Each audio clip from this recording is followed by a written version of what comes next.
Hey everyone, buckle up, because today's deep dive takes us straight into the heart of particle physics. Ooh, exciting. We're tackling a cosmic puzzle that's got scientists scratching their heads, and we're talking about muons. Okay. These tiny particles, kind of like heavier cousins of electrons that are hmm acting a bit off script. Yeah. They're more magnetic than our current understanding of physics says they should be, hmm and that's a big deal, and That luckily, is a big deal. we've got an expert on board today to walk us through a model that might just crack this case, the Zee-Babu model. Yeah, it's definitely a fascinating puzzle, and the implications could be huge, potentially changing our understanding of the very building blocks of the universe. Okay, I'm all ears. So first of all, how do we even know these muons are acting strange? What's giving physicists that aha moment that something's off? It all comes down to some very precise measurements.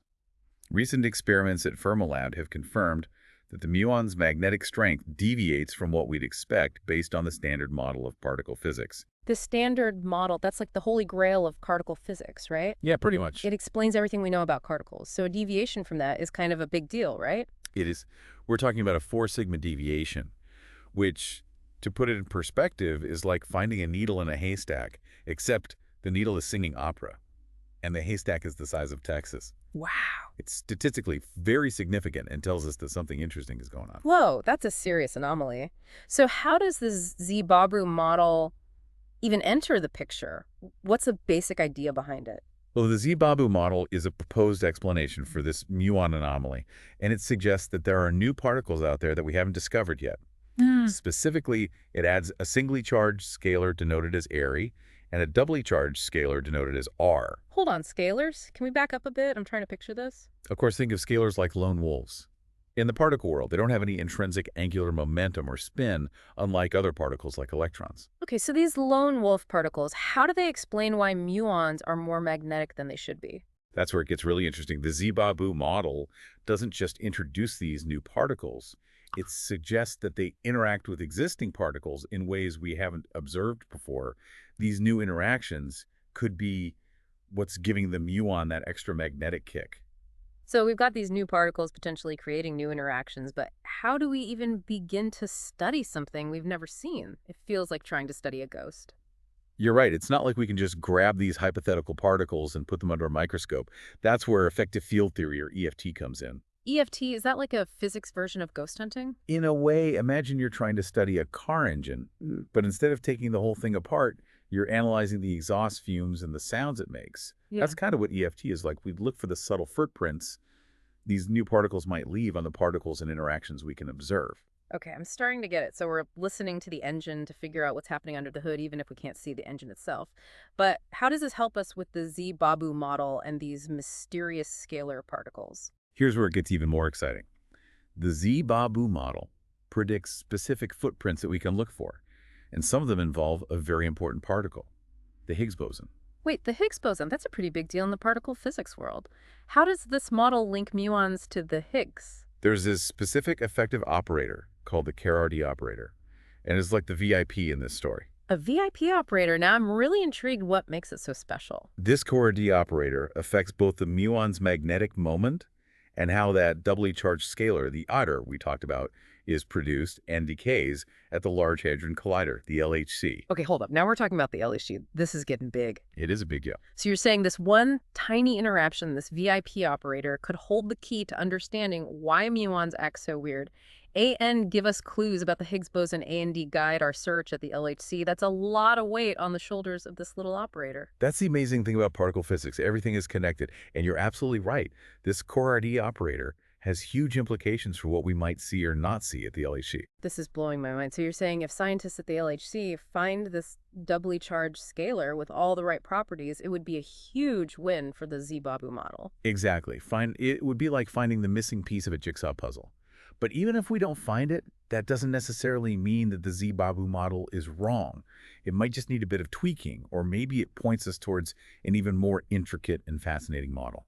Okay, so even a no from the LHC can push our understanding forward. But before we get too ahead of ourselves, let's talk about the Zee-Babu model itself. Are there any kinks in the model that physicists are still trying to iron out? That's a great question, and leads us to another layer of this puzzle. You see, While the Zee-Babu model seems promising for explaining the muon anomaly, it does come with a bit of head-scratcher. Oh, I love a good head scratcher. What's the Yeah. catch? To make the model work, to get those muon magnetic moments just right, we need these new particles to interact really strongly with particles we already know about. We're talking about large coupling constants, which basically means these particles are having a grand old party constantly interacting with each other. A particle party? I love it. Sounds fun, but what's the problem? Don't we want our particles to be sociable? To a certain extent, yes. But here's the thing. These large coupling constants, this intense particle party, starts to create some tension with what we know about the Higgs boson, specifically the data we already have about how it behaves. So it's like trying to fit a square peg in a round hole. The Zee-Babu model seems to fit the muon anomaly, but it's a bit of a tight squeeze when it comes to the Higgs That's a boson. great analogy. It's like we're trying to solve a jigsaw puzzle, but forcing a piece in the wrong place, even though it seems to fit. The picture we want to see, this tension, though, isn't necessarily a bad thing. It's actually incredibly valuable Valuable. because it forces us to think even more creatively, to refine our models, to consider new possibilities. This tension, this friction between what the model predicts and what we observe is often the catalyst for even bigger breakthroughs in our understanding. So it's like this tension is pushing the boundaries of physics, forcing us to ask even tougher questions and search for even more elegant solutions. Precisely. And that brings us back to the Large Hadron Collider. So we've got this model that seems promising, but has some kinks to work out. How do we actually put it to the test? Well, that's where the Large Hadron Collider comes in. Okay. The LHC is like our giant particle physics laboratory where we smash protons together at incredibly high speeds and see what comes out. And we're hoping to find this doubly charged scalar particle amidst all the chaos. But how do you even begin to look for something so tiny? It's like trying to find a specific grain of sand on a beach. Yeah, you're not wrong. It's a massive undertaking, both literally and figuratively. The LHC is a huge and incredibly complex machine, and the experiments we conduct there generate an unbelievable amount of data. So how do we find the signal in all that noise? How do we know if we've actually found this doubly charged scalar? That's where the incredible technology of particle detectors comes in. Imagine a gigantic, multi-layered digital camera, bigger than a house, surrounding the point where the protons collide. Okay. It's really cool. So we've got our giant camera ready. What are we looking for in the pictures? We're looking for very specific patterns, telltale signs that a doubly charged scalar particle was created and then decayed. Remember how we talked about those large coupling constants? How these particles love to interact? Well, those interactions determine how the particle decays, what it breaks down into. So it's like each particle leaves behind a unique fingerprint. Exactly. And we're looking for the fingerprint of the doubly charged scalar. Exactly. If this particle decays into two leptons with the same electric charge, say two positive muons or two positive electrons, that would be a very strong hint, a very unique fingerprint. Okay, so we see that fingerprint, that specific decay pattern. That means the Zee-Babu model was right. Game over. Well, not so fast. Finding the particle, if it exists, is a huge step, but it's just the beginning. We then have to study its properties in detail, its mass, its charge, how it interacts with other particles. We need to make sure it matches the predictions of the Zee-Babu model. So it's like we found a suspect who matches the description, but now we need to interrogate them, get all the details to be absolutely sure. Precisely, and it highlights this incredible interplay between theory and experiment. In particle physics, theorists, like those who developed the Zee-Babu model, give us a target, a map to follow, and experimentalists, those working on the LHC, use incredible ingenuity and technology to search for those targets. It's a team effort, It is. a giant cosmic puzzle that we're all working on together, one tiny particle at a time. This has been an incredible journey, and I have to say, my mind is officially blown. So what's the takeaway message for our listeners? What should they be pondering after this deep dive?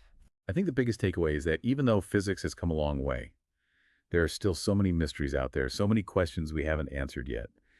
The muon anomaly is just one example of how the universe keeps throwing us curveballs, challenging us to think in new ways and push the boundaries of our understanding. It's a reminder that we're still exploring, still discovering. And who knows, maybe those large coupling constants that seem problematic now will lead us to an even deeper understanding of how forces work at the most fundamental level. It seems we're on the cusp of either confirming or significantly refining models like Zee-Babu, and either way, it's a win for science. Thanks for joining us on this incredible deep dive into the subatomic world. Until next time, keep those brains buzzing and those questions coming.